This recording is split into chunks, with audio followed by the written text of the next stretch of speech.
Welcome to the Living the Dream podcast with Curveball. If you believe, you can achieve.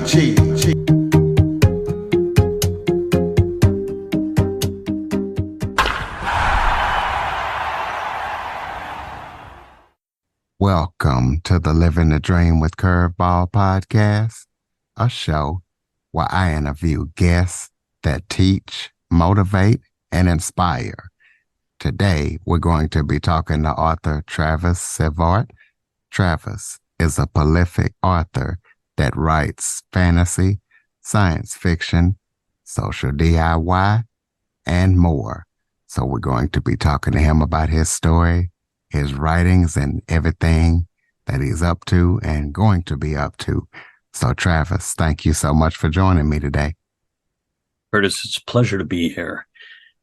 Why don't you start off by telling everybody a little bit about yourself?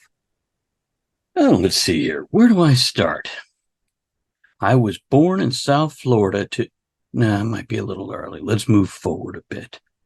I'm trying to live the dream. I'm trying to go day by day, live in the moment and enjoy what I have, but still plan and work towards more. And by more, I mean, I have found joy in creating. Whether it's podcasts, audiobooks, or writing novels, this is my passion. It's a reason to get out of bed every day and to share that with other people. Is that a good place to start for you, Curtis? That's a perfect place to start. So just let everybody know when you got into writing and what made you decide to do all the different genres that you're doing. I guess I got into writing when I started reading. By kindergarten, I was able to read, books and whatnot. By first grade, I think what really started me onto the road of being a storyteller was getting my first Star Wars action figures, because then I could make up hundreds of stories, different ones every time I played. By the time I was 13, I got a tabletop role-playing game, Dungeons and Dragons. And this is where I began creating stories and worlds and tales more and more. And soon after that, there were notebooks full of just little scribblings and whatnot. Nothing too impressive. First published right around the turn of the century. And it was just editorials and one poem. By 2007, I wrote my first novel and sent it around to different publishers and agents and whatnot. Had it rejected every place it went. And 2009 to 11, I started sending out short stories to different books, and 90% got accepted right away. Then in 2013, started self-publishing my work, and here we are, 36 books later or something like that. Okay, so you like to write stuff like social DIY. So explain to everybody what social DIY is. Well, it's nonfiction. There came a point in my life back in 2016 where I had 3 friends that were hospitalized or passed due to depression and suicide. And that's when the first book in my social DIY series, 27 Thoughts on Enjoying Life, came out. It's a short book. It's to the point. And then I had more to say along those lines of having no regrets in life is the second one. And then eventually exploring steampunk and other things.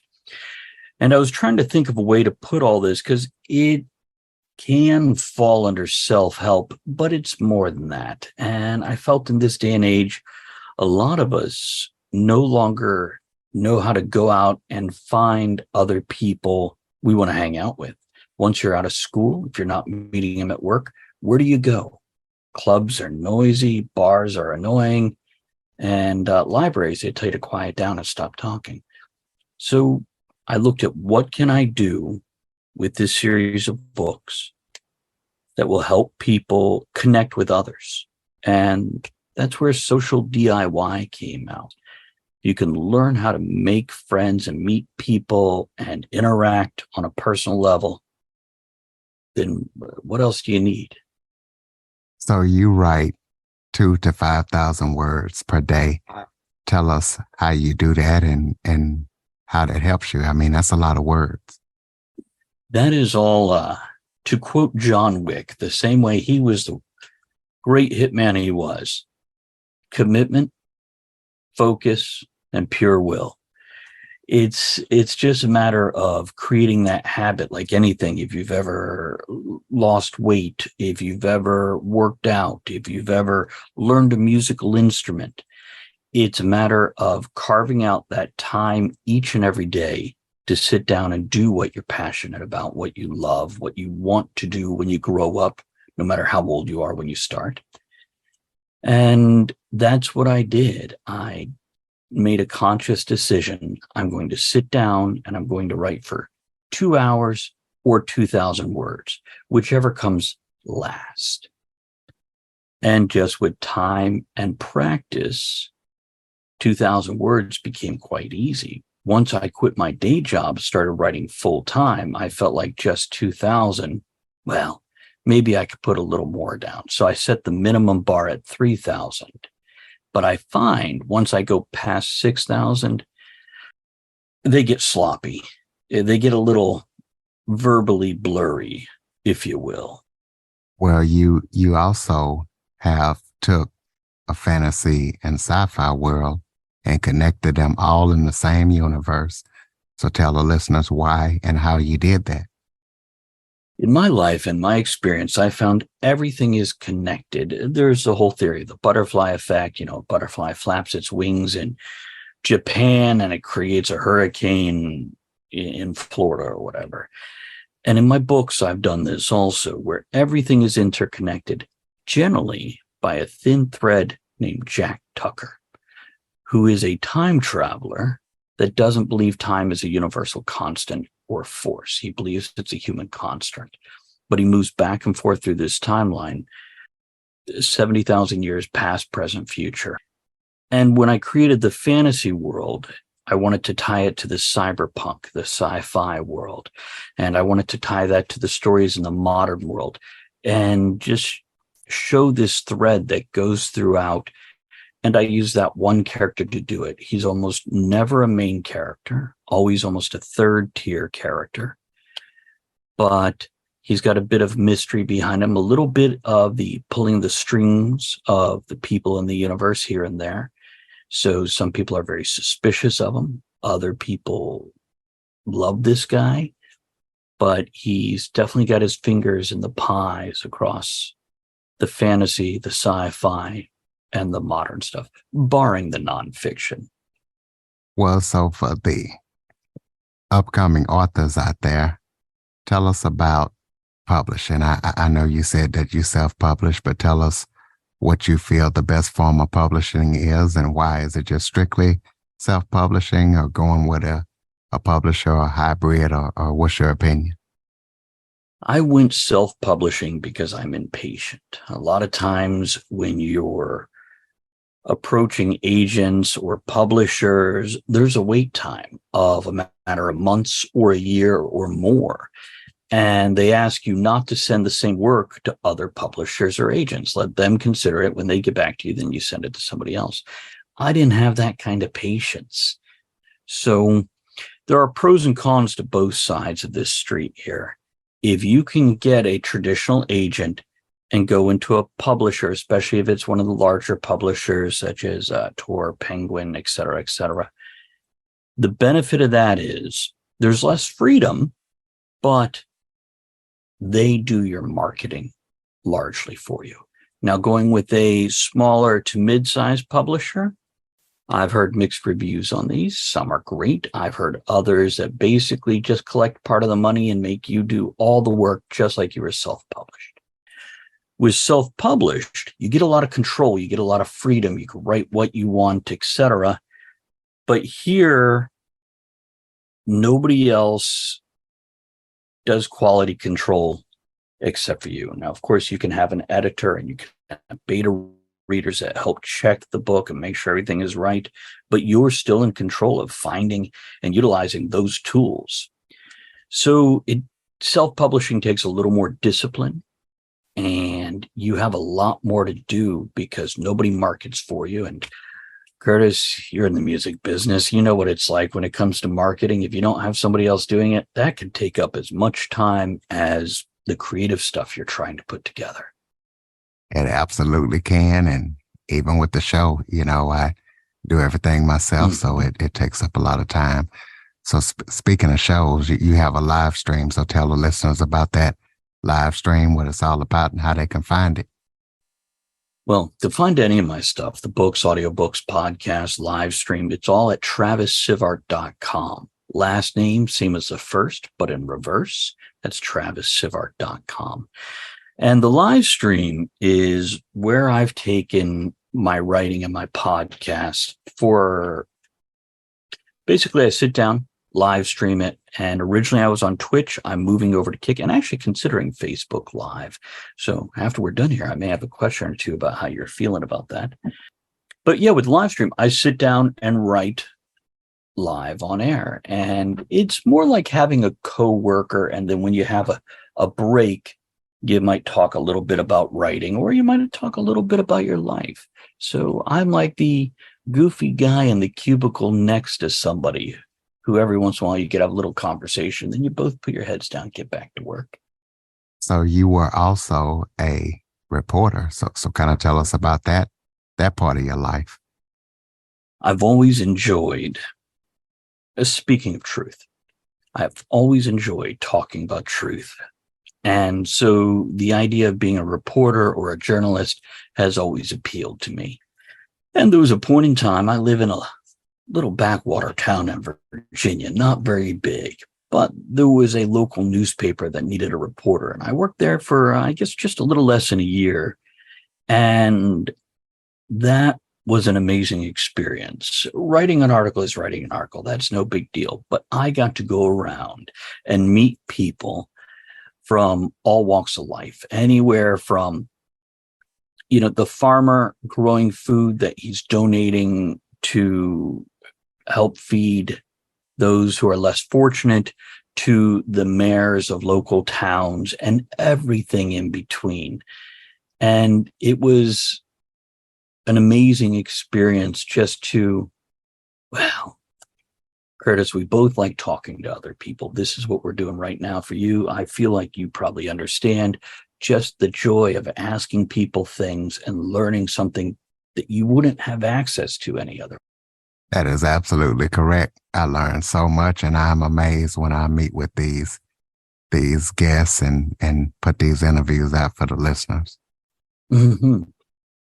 So talk about your podcast. Tell us what we can expect to hear when we listen, and also, let us know about your books, what we can expect when we read them. I can do that. My podcast started in 2007, Talk of the Tavern. And it's like three of us getting together, having a drink and chatting about whatever topic du jour we have. Quite often tongue in cheek, a little bit of laughter.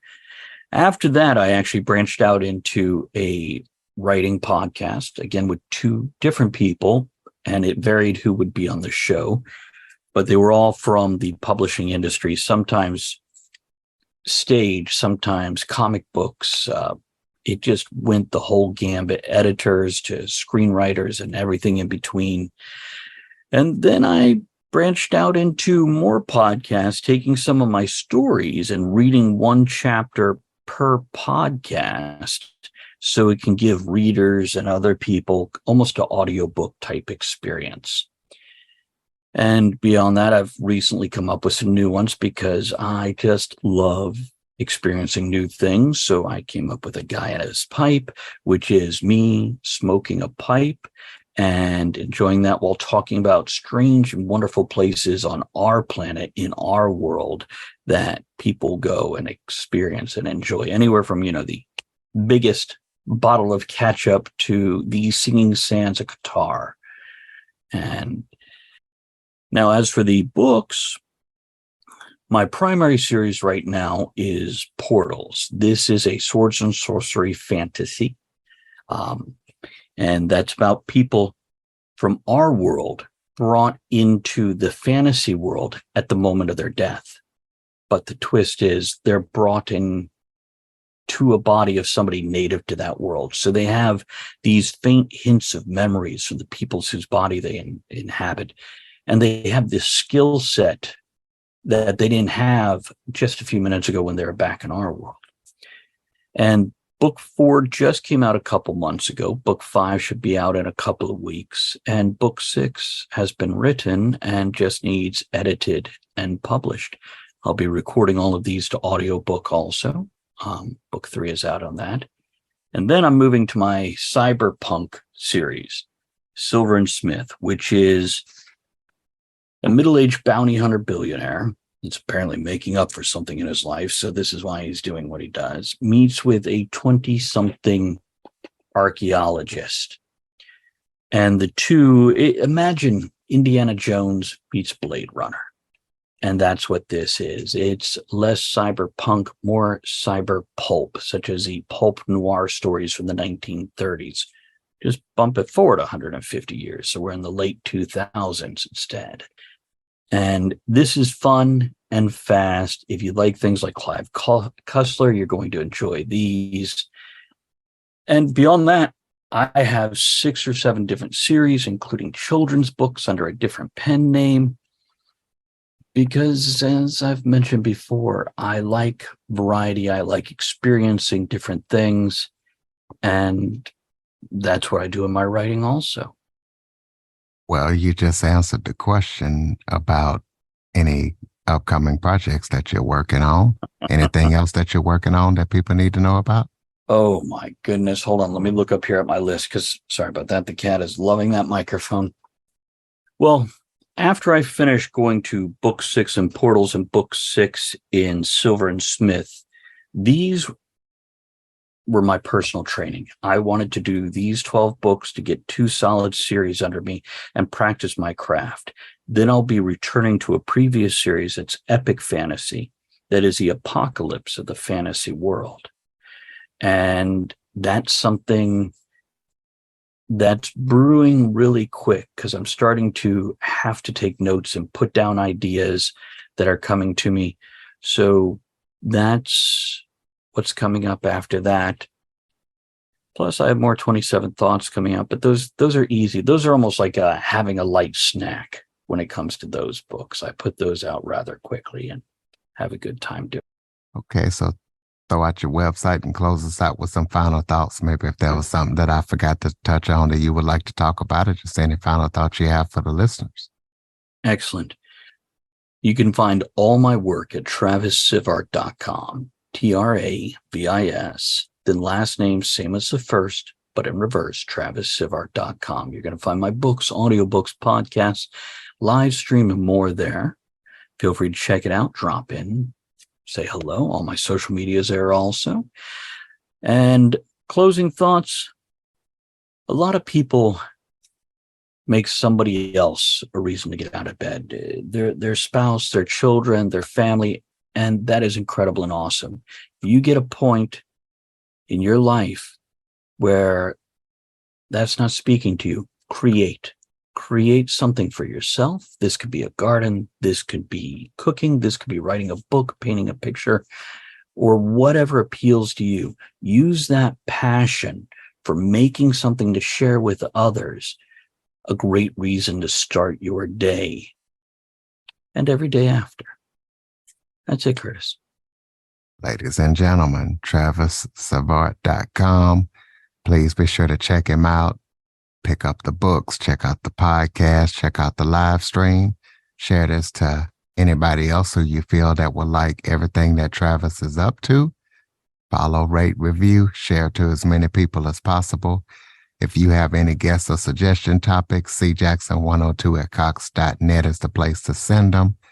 Travis, thank you so much for joining me today. My pleasure, Curtis. Thank you for having me. For more information on the Living the Dream podcast, visit www.djcurveball.com. Until next time, stay focused on living the dream.